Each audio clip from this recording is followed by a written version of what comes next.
about how lives are not valued. I stand here concerned about how the livelihood of women and children are shortened in the blink of an eye. I stand here as a mother.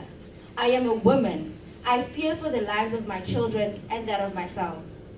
We are not safe, not in our homes, our families, not even in our relationships. I stand here as a public servant, concerned of how I might get killed and violated for standing up for the rights of my fellow South Africans, for the liberation of our beautiful province, KwaZulu. I stand here believing that every human being is deserving of life, regardless of their sexual orientation. I may be lesbian, gay, bisexual, transgender, but does that make me any less of a human? Is this the freedom we speak of? Let us be open-minded and liberal. Everyone is deserving of life, and abundantly so. Let us unite as abantu bakwaZulu and work together in liberating our province. Vote for me as your premier, and vote for liberty, for equality, and for justice. I thank you all.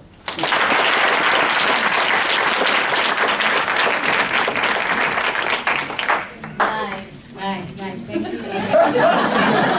Now I present Mr. Floyd, our candidate president. Please come forward.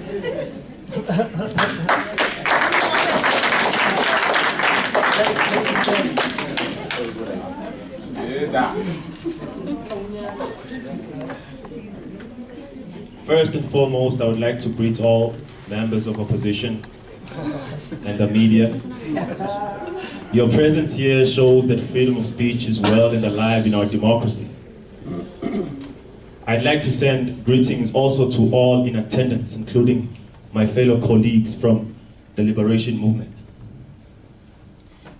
I am proud to kickstart my presidential campaign here at the Cape Town City Hall, where your beloved father, Nelson Mandela, first made his speech as a free man after spending 27 years in prison. I feel both humbled and proud that I am able to stand here and launch my presidential bid for presidency, thanks to the sacrifices that he and many others made. The reasons I am seeking to be president under the Liberation Movement is very precise, genuine, and ethically motivated. Firstly, I do not stand here to oppose any man, nor do I stand with the intentions of upsetting others before me. I seek to become president because somewhere out there, women's rights are being violated. Gay people are being attacked. Children are being sexually abused. I seek to be president because for far too long, in many parts of South Africa, children are still being taught under trees and have to walk barefoot to reach school. I say no more. For far too long, we have ignored that illegal immigrants still come to our country, and without paying tax, they run businesses at the cost of our people. I say no more. We need a war. Basically, a war.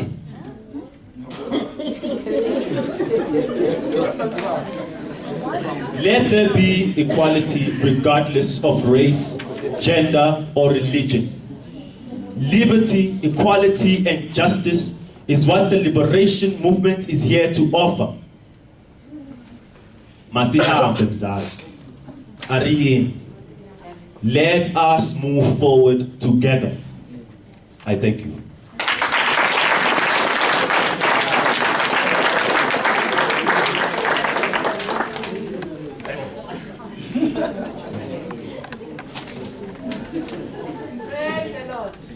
Arieng, Liberty Movement, Arieng. Shoes or no shoes? Praise the Lord. In closing, I would like to call our secretary again, Kamukelo. Please come join us.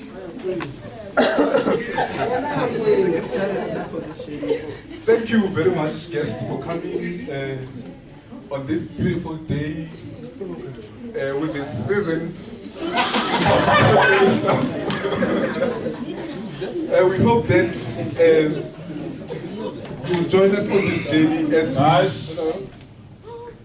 we order, please. We hope that you will join us on this journey as we, in the process of mission of building a beautiful South Africa, with this seasoned leadership that we have in our liberal movement.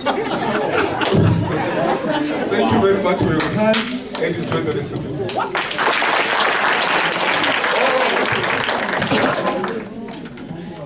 Oh, before, spokesperson, I think you need to come before me and then to be able to take questions, if any. Jesus Christ. Yeah. Jesus Christ. No, ask no questions. Please.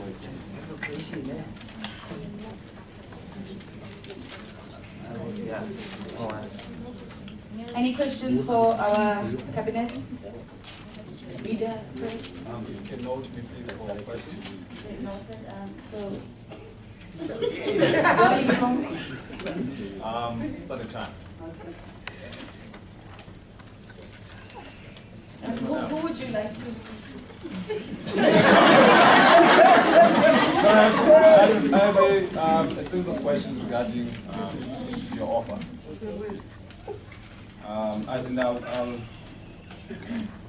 I'll actually split the questions to the people that I believe are relevant. You may correct me if I'm making a mistake. But firstly, I feel that we have been cheated, especially as the people from the media industry, because we came here for a campaign launch, and as far as we understand, the campaign launch speaks on offers. Now, we got snippets of what you're offering for education. You spoke on land, and up until now, we do not know what you're offering on land. So we feel a bit cheated, and I hope that through you, leader of the liberation movement, that you will correct this and ensure that we as the media are able to report to the people of South Africa to make sure that everyone can make an informed decision. So, my first question, speaking on your offer for education and free education more specifically, you have chosen to select a number of fields where you say, for instance, whoever seeks to pursue law studies and gets a minimum of 60% in high school, then you provide that person or that individual free education. And then you go in this further to speak on Bachelor of Education, engineering, in science degrees, and qualifications in art as well. Now, my first question, which is a two-part question, is how did you come to choosing only those fields? And number two, if ever you understand the needs of the country, specifically when it comes to skills, all the skills that you are talking about are skills that we have in abundance. The only issue with these fields is that there are no jobs. So basically what you are saying is you want to create more people who are not going to have jobs. But if ever you're speaking on agriculture, for instance, we know that in South Africa, we do not have people who are trained in agriculture. We have an offer on land. As much as we didn't hear about it, perhaps you could have touched on that as well. But I just want you to just give us an indication of why only these studies and why did you ignore, for example, agriculture?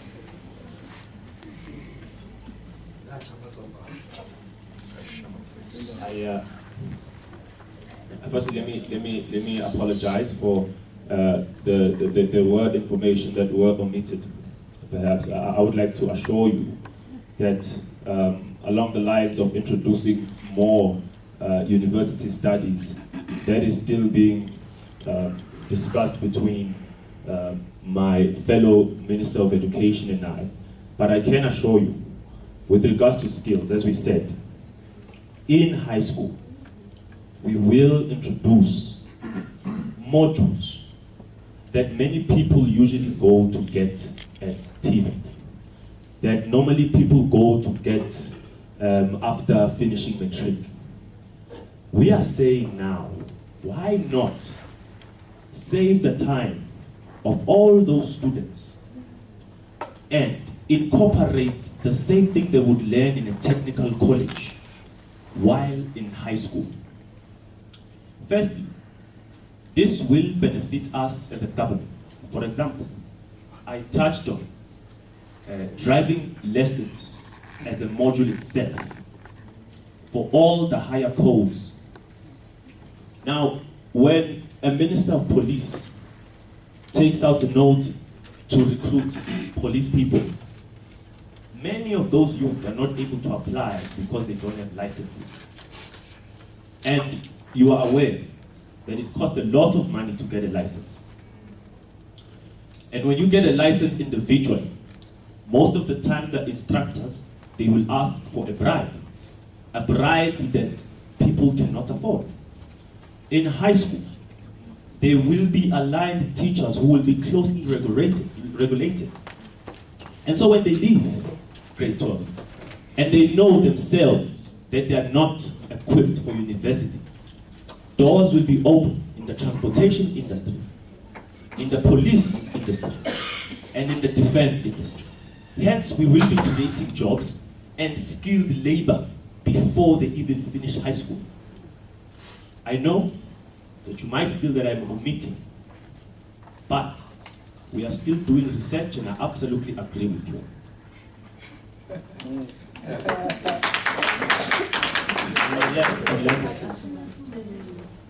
I won't take this discussion further. There's still an opportunity for that. But I just want to speak to your nominee for Minister of Education.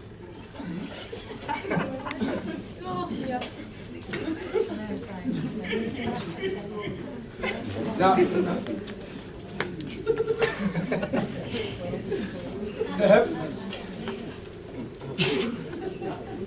perhaps I think after this event, I think the first thing that you need to do as a political party is to sit down and actually understand what you are offering to the people of South Africa and whether that is what people of South Africa actually need at this moment in time. So you have quite a number of criteria or criterion that you're gonna apply to actually figure out who deserves free education or who deserves any type of funding towards their education. And you speak on taking into consideration the affordability of tertiary education by students and the size of the family. Perhaps you can dive into that a little bit more. And also you speak on contributing 10% fees towards a family income of between 150,000 to 210,000 per annum. And then 100% will then be contributed to those who earn a family income of less than 150,000. Perhaps, I don't know whether your campaign team actually sat down and divided 150,000 by 12 to actually figure out how much that family is earning on a monthly basis. But if ever you were only contributing 10% towards a family that's earning 150,000, I can assure you, even with that 10%, that family still cannot afford education. So, exactly what is the logic behind that?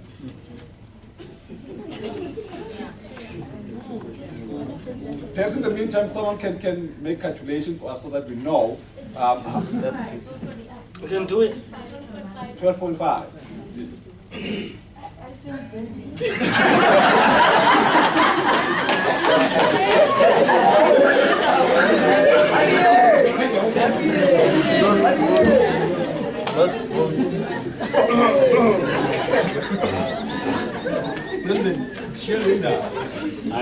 I want to share something with the fellow agent. Brought here by agent. I used to work for the Democratic Alliance.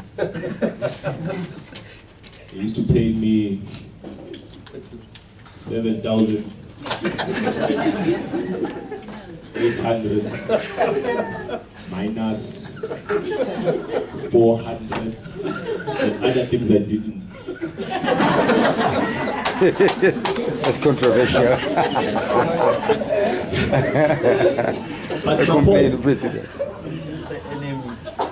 But my boss's name, if I can still recall, his name was Luca. He's the old man sitting at home today. He knows. With that 7,800, this is what I did. I pursued a degree, a bachelor's in business administration. And my mother decided she was going to quit her job in Durban to pursue to be a teacher here in Johannesburg.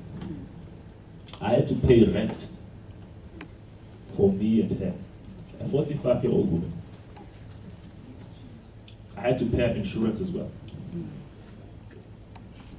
For some reason, I was still able to pay UNISA over 20,000 rands a year. This has to do mainly of calculating and cutting out costs. Now, there's something in administration that we call an opportunity cost. For example, I can buy bread for 13 rands, or I can choose to buy ice cream for 14 rands. I think the problem in South Africa is that we don't apply the rules of opportunity cost. The same students who say they don't have money, I used to see them in my boni.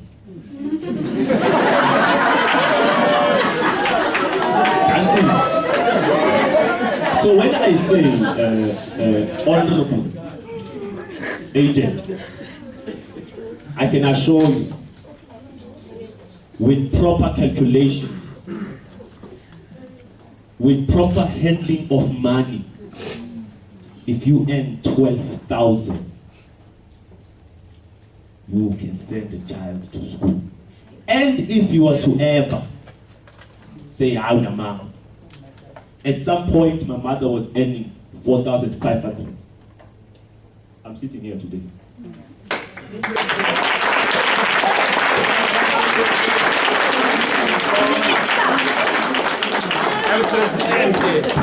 That's all for today. No more questions. Thank you very much. That's how he made us.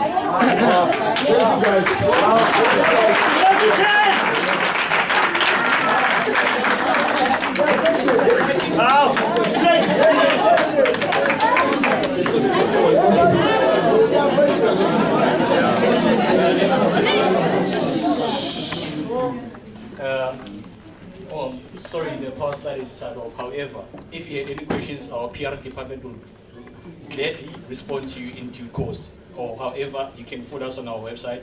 Anything, FAQs, everything will be there. Thank you.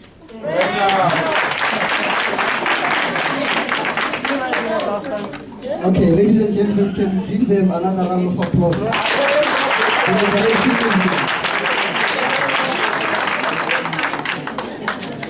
Okay. Before another political party, I would like to invite on stage 3 speakers to speak on those 8 pillars. I would like to call on stage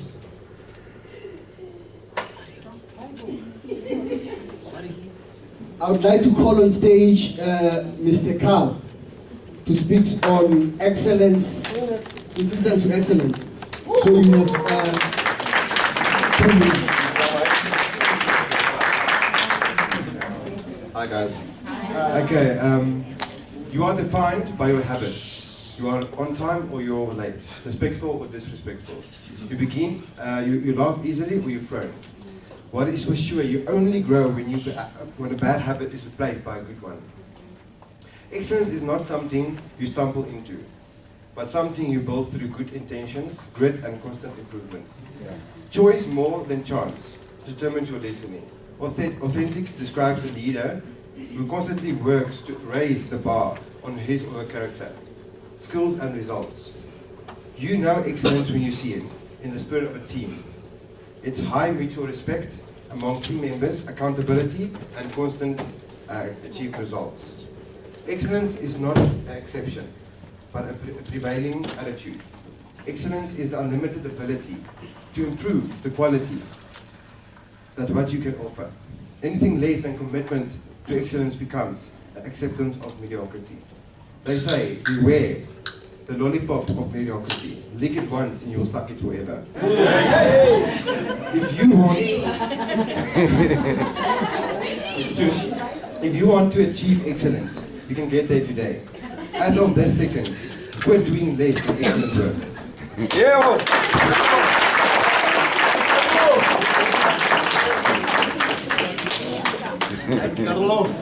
Thanks, Mr. Khan. Can you give him another round of applause? To speak on professionalism, I would like to invite on stage Harold. Majola.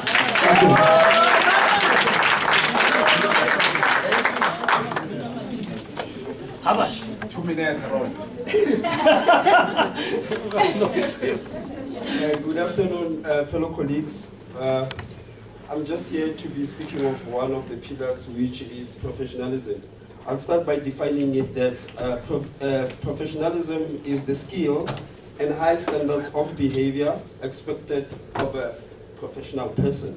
So with that, I'll ask a question to me and you. Are you punctual? Are you mindful of your time, arrival time at work, in between breaks, and time for you to knock off? Are you accountable? When you do something, do you take full accountability of it? Are you responsible? In taking care of your equipment or anything that you use at work, are you ambitious to reach the next level of development or responsibility of your work? Are you patient enough in seeing that your targets are being reached? Are you flexible to even do something that you are not required to do? And practicality. All the skills that you learn, do you put them to good effect when you do your work? Do you improve your work? Do you really strive to improve your performance and ability of your work?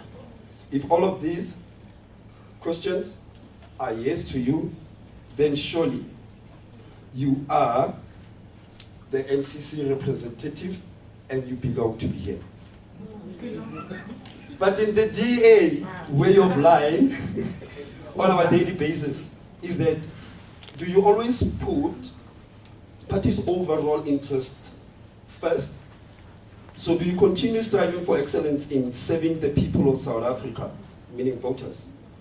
Uphold the party's brand of fighting corruption, keep and maintain organizations' interest in being a party that values freedom, fairness, opportunity and diversity for all South Africans. Our aim is to unite and not divide this nation, because this land, this beautiful South Africa, belongs to all that lives in it. Never get involved in internal politics. While doing your job every day, there might be instances where you get emotional and not logic on your views and opinions. Never let them interfere with your supervisors' disgruntles and disapprovements happening between your superiors, meaning to the relationship between your boss and supervisors. It is not your place to take sides. Focus on your job and do as you instructed. Be cost conscious and remember to manage party money in a manner that is beyond reproach. Let your actions not be questionable and dodgy, where one is required to account on decisions resulting in misuse and mismanagement of funds and resources. In a nutshell, if you are adherent to these pillars and its explanation, then you are professional. There is no secret to success. Yes, it is through preparation, hard work, and learning from failures. Thank you.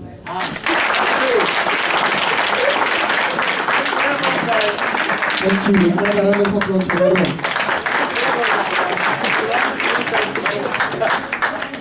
Okay, my next speaker before I call another political party is Matapelo to to speak on constant innovation.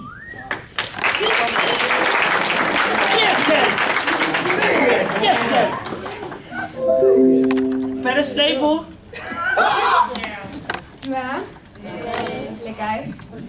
So first of all, I would like to say Lebat Lejang today.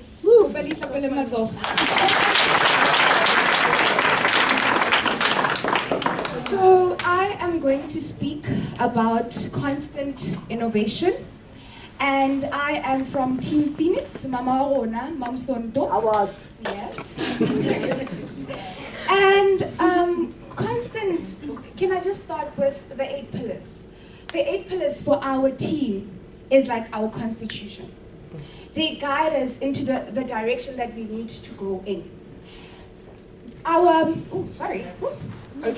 So our 8 pillars, like I said, are our constitution. They are like a blueprint and they're constantly guiding us into the direction that we need to go. Now with my team, each and every week, we choose one pillar. We embody that pillar, we become that pillar. For example, last week we were professionalism. So each and every person needs to be professional at all times and embody that pillar. Now, I know some of you guys are haters of Team Phoenix, especially on our fun day, especially on our fun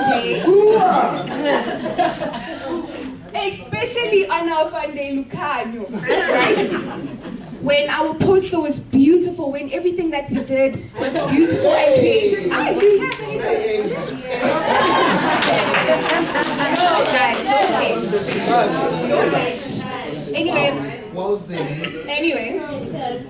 haters. Anyway, at the end of the day, guys, we are extremely creative. Creativity for us means constantly reinventing ourselves, constantly doing something different and being different.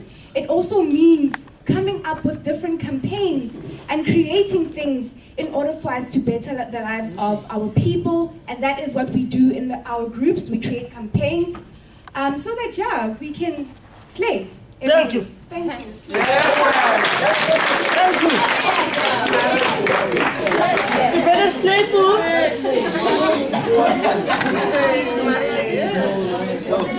What's the hand there? What's the color of the hand? It's fine. Okay. Can you give me another round of applause? Okay, on stage I would like to invite the African Liberation Movement.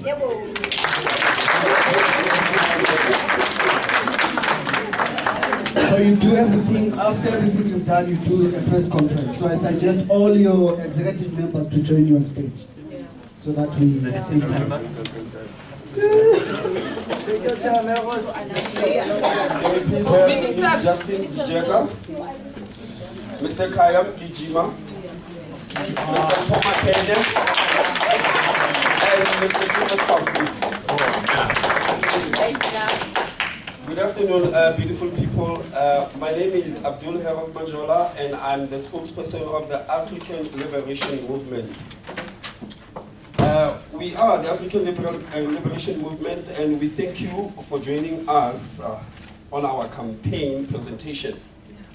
Hope you enjoy it, and hope to touch your hearts through a strong campaign that is close to our hearts.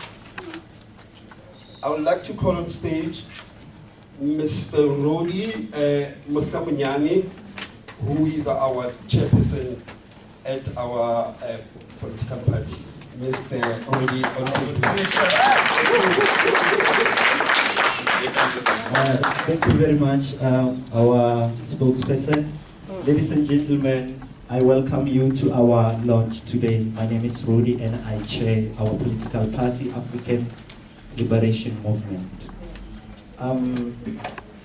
As I said, our party is a result of a former liberation movement formed by the members who came together recognizing the injustices of our past that were happening actually in the former party. During the rise of our liberation movement, they placed the focus on the city of gold and forget our poor provinces, whereby our leader Andiswa stood fiercely against the American activist Floyd. Our leader Andiswa, she's an activist of poor people. In 2016, she was expelled from the liberation movement because of being vocal about the forgotten South Africans. In 2017, she met with Mario where they discussed the policies of liberation movement and realizing that Africa has not been first preference. They then moved forward and formed African Liberation Movement, not only giving Africans but South African first preference. The party was formed on a vision of Batopele principles, where the people of this country, they will actually have a they will have the power to direct the government with a full public participation. As our party, it's a new party, we are going to align with parties that have the same vision that we have, like Democratic Alliance. And the party was formed again on the principles and the vision of diversity, fairness, and opportunity. Our core value is restoring the dignity of our people.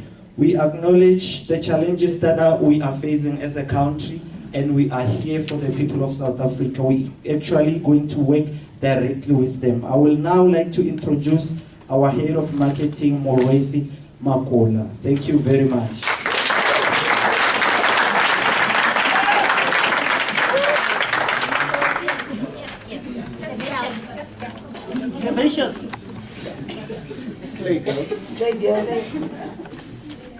Good afternoon. My name is Morwesi, the head of marketing for African Liberation Movement. Me and my marketing team, we came up with the radio ad, the TV ad, and our campaign posters. Can we please have our radio ad?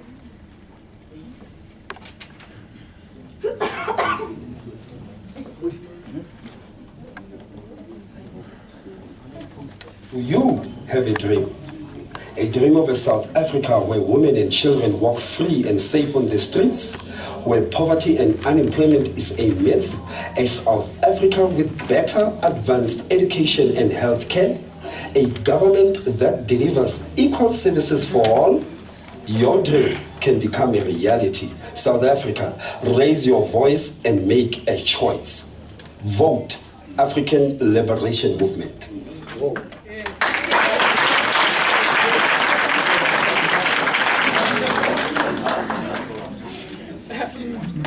Thank you very much. That was from our spokesperson, Harold. And can we have our TV ad play, please?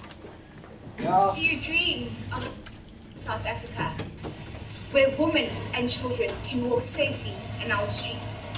Do you dream of a South Africa where there's better and advanced education and healthcare? Do you dream of a government that gives proper and quality services to all? I have a dream!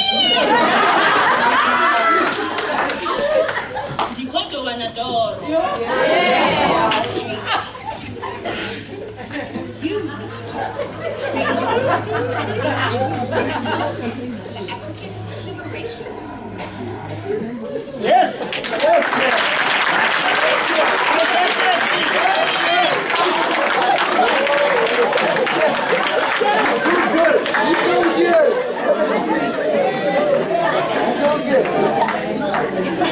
Thank you very much.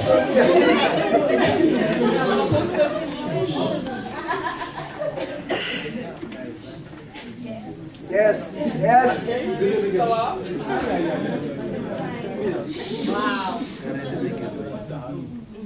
This is the poster for our provincial premier, the premier of Eastern Cape, and Mario Dijon. Yes. Can we have a presidential? Let your president. Thank you. This is our candidate president, Hiswa Bongo, for African Liberation Movement. As you can see, raise your voice and make a choice.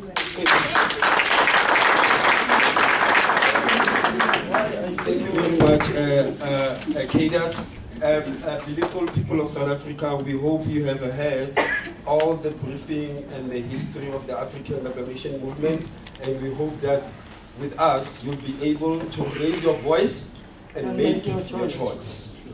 Up next on the podium, can I please have Ms. Mata Pelokubai as a secretary to come and give us a brief of what she has to give to the nation for 15 minutes, please.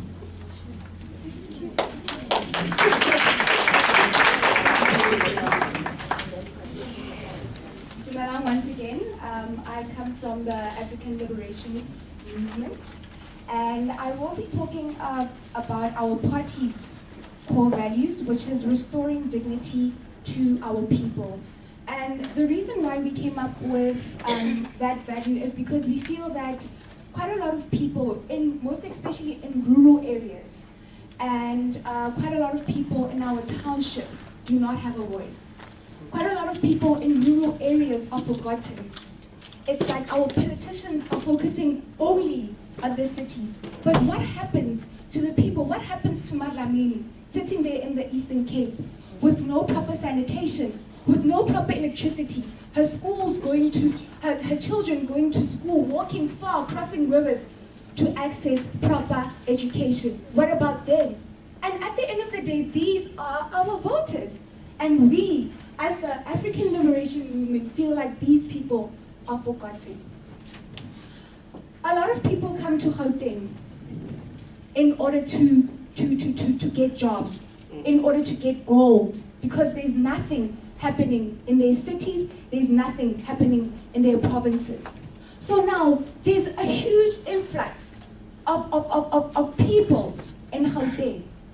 But we, as the African Liberation Movement, we want to build industries, we want to build entertainment hubs in the rural areas, develop these rural areas to create jobs in order for us to stop or to limit the influx of people in Gauteng.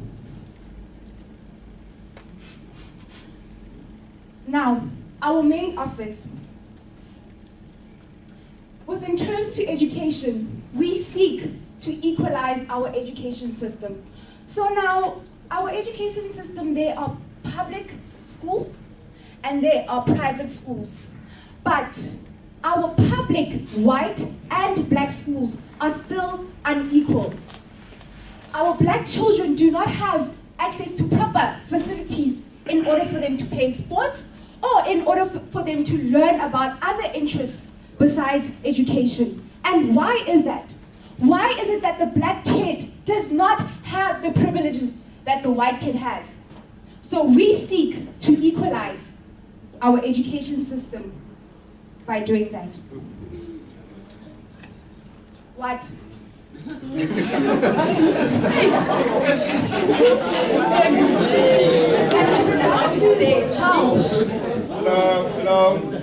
With regards to health, our health system it's appalling.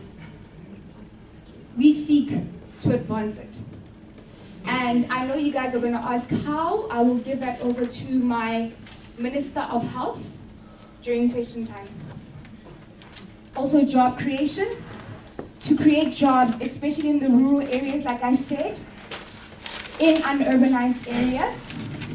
And with regards to safety and security, there's a high and rapid rate of women and children being killed.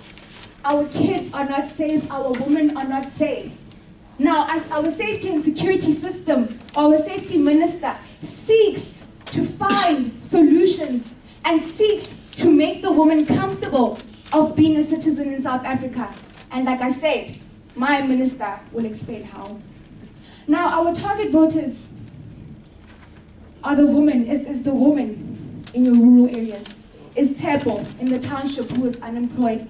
Is Baba Mtetwa, okay, who's a commentator, but in this case, who does not have a job? Okay. And we will be using Twitter. Social media will be playing a role. Hence, you must notice that I didn't say a huge role in our campaign, because not everyone has access to data. Not everyone has access to smartphones. So it will be limited, okay? But our hashtag will be Restore Dignity. We will focus on on-ground campaigning. We will do daily door-to-door canvassing by our PR counselors and our activists. Frequent community meetings and also weekly appearances by the executive of the party. Yes. Now, our main events, our campaign launch will be at Nelson Mandela Bay Stadium, and our manifesto will be in George Park. Yes. So, as the African Liberation Movement, we would like to be on collision with the Democratic Alliance because we feel that their values correlate with our values. Thank you so much for your time and have a good day further. Thank you, Ms. Kubai, for tabling out our core values and actually inviting South Africans on to journey with us. South Africans, raise your voice and make your choice. Can we please now have on stage our candidate for the premier, who is Mr. Mario De Jong, to come and table to us what is the future with the African Liberation Movement. You only have 5 minutes. Jong. Jong. Can you respectfully please give him a round of applause?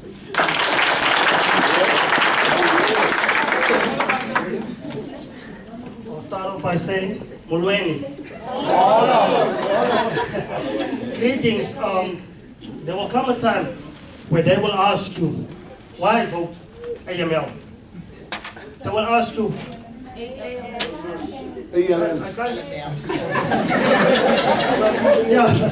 there will come a time when they will ask you, why vote ALM? There will come a time when they will ask you, how can we change? Well, I am here to tell you that, ladies and gentlemen, I have ran with Sandiswe, where she grew up in the towns of, Eastern Cape. I fought with her. I've cried with her on the Eastern Cape soil. So how better to explain poverty than someone that is poor? There's this thing where I've actually been with another party, the ELM, and all the policies that they had and things that we went through with them didn't speak directly to our poor voters. We lost dignity, with regards to them, and we feel like the education system is lacking in the Eastern Cape. If you go, their children are being taught under the trees, and they know of this. They even mentioned it in the previous campaign launch, but nothing has been done about that. That's why we're saying that we will put South Africans first. Poor black South Africans will come first. Mama Benedicta has been walking 5 miles just to get to the clinic for her medicine. And is that fair? No, it's not fair. We need to restore the dignity of our South Africans. Ever since 1994, we've left people behind. It's a democracy, but it's just a few of us moving forward. Most of us are still at the back. So that's why we say, raise your voice, make your choice. Thank you.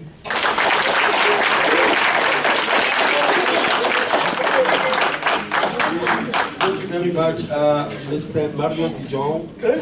We hope and pray that South Africans have heard you and listened carefully, and they will definitely raise their voice and make that choice to vote the African Liberation Movement. Ladies and gentlemen, I now present our next candidate, President, soon to be President of this country, Ms. Andiswa Ngcobo.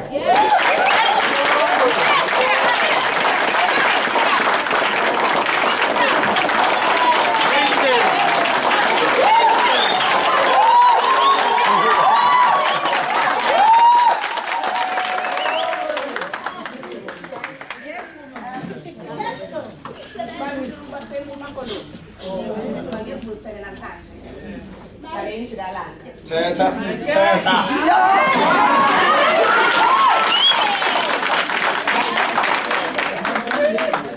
We're from Africa, but before I am an African, I am a South African. I'm also a child of the Eastern Cape. Yeah. So the struggles you face today are the struggles I faced growing up. Yeah. They're the same struggles that my relatives, my friends, and myself still face today. Eastern Cape is the third most populated province and the poorest of all the provinces. The current government has forgotten about us, but today, we as the African Liberation Movement, we are here to tell you that we listen to you. We are here to lend a hand, and we are here to help restore your dignity. But to Pasekolun, lend us your vote. We want to bring you change. We want to address 4 of the key issues that you're currently facing. Those issues are the lack of income, the poor health, the lack of quality education, and the threat of violence. So people, raise your voice and make a choice. Remember, we need to keep exploring, keep dreaming, and keep asking why. We must not settle for what we already know, or what we have been told that we are or be. We must never stop believing in the power of our ideas. We must always use our imagination and our hard work to change our circumstances. Help us restore your dignity. Yes. Masamin, mas 14. Now we must raise our voices. We must make a choice, and we must vote the African Liberation Movement.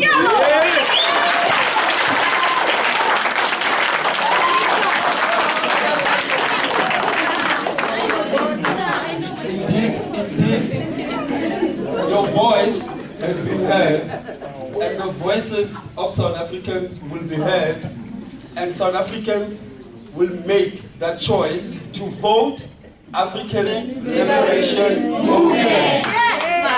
And with that all being said, I would like to take any questions from anyone to shoot. We are ready to answer because we really want to connect with you.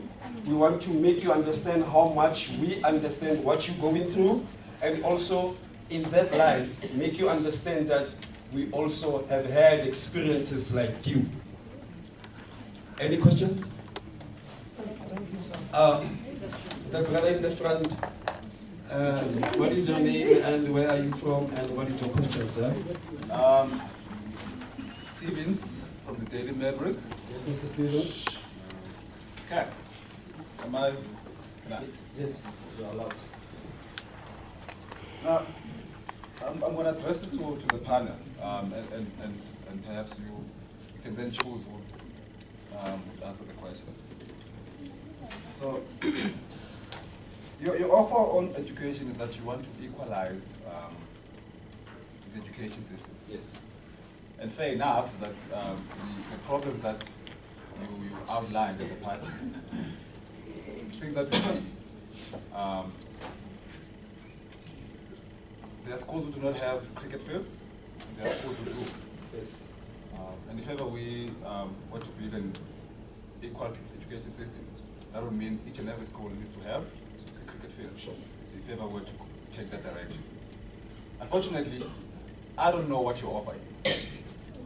You say this is the solution, you want to equalize it, but how are you going to do that? We missed the how. So, just for in two offers. The one is education, and the second one is safety. I'd love to know what are the 3 things that you're going to do to ensure that you equalize the education system and that you ensure that this country is a safe place for women and children. So 3 for education, 3 for safety.